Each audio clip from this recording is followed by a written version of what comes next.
foi feita. Você já sabe aquilo que você quer, mas você está com medo. My name is Dartsch. I'm a professor for biochemistry and human physiology in retirement. I am the chief executive officer of a private research institute named Dartsch Scientific. The institute has been engaged in interdisciplinary preclinical research in the fields of medicine, chemistry, biology, physiology, and biochemistry for more than 20 years. We work exclusively with methods that do not involve animal experiments. That means we are working with organ-specific cell cultures. In doing so, we develop and use scientifically accepted test systems that simulate specific effects at the cellular level and can thus provide proof of effect. In 2020, Oliver Schacke, Chief Executive Officer of the company 9010, contacted me. He told me about the features of the 9010 cube he had developed and about the principle of quantum physical product refinement. In the past, we have often investigated so-called quantum physical phenomena, and we made surprising findings. Completely new for me was the investigation of effects after objects have been enriched with energy, even over a long distance as described by Oliver Schacke. This seemed to be a particularly interesting topic for me. Since I have a background in conventional medicine, I'm naturally a very skeptical person when investigations of this kind are planned. But at the same time, I'm open-minded and do not judge beforehand. Therefore, I'm not always seeking for an explanation of the observed effects.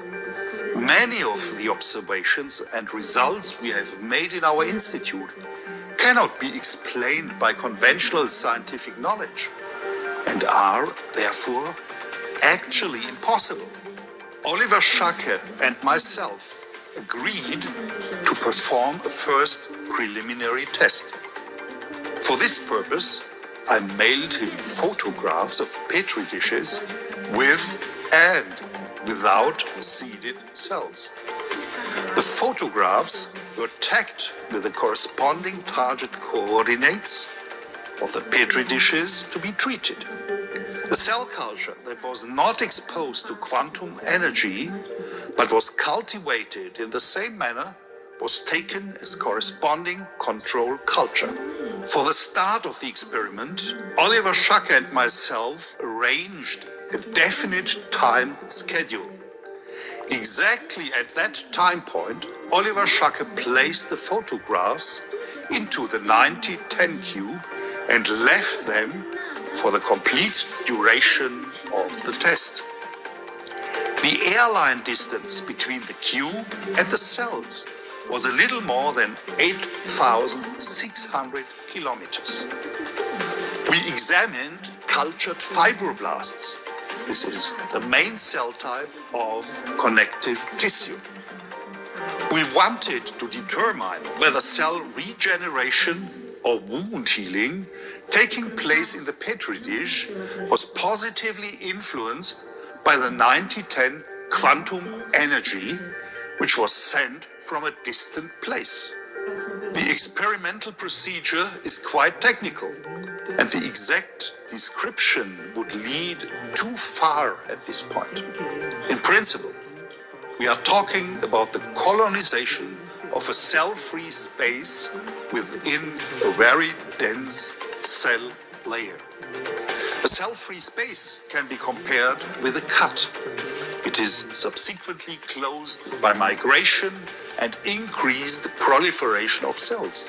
To my surprise, the cells exposed to quantum energy showed a significantly better cell regeneration. That means the cell-free space was closed much faster by the cells when compared to the untreated controls. This effect was particularly evident in petri dishes that had been energized over distance together with the seeded cells. The different closure of the cell-free space can be visualized by a dynamic time-lapse video comparison. Motivated by the impressive results of the first preliminary test, we conducted subsequent experiments to validate the results. Of course, there were variations in the results of the individual experiments. However, such variations are completely normal for biological material. In summary, 90-10 quantum entanglement improved cell regeneration or wound healing significantly in comparison to the untreated control. This is a very mentionable beneficial effect. Among the many studies we have conducted over the last 2 decades, the method developed by Oliver Schacke has the top ranking when it comes to an increased cell regeneration or wound healing process. Certainly, we shall conduct further investigations in the future to prove the beneficial effects of the 90-10 cube and quantum entanglement with scientifically accepted methods.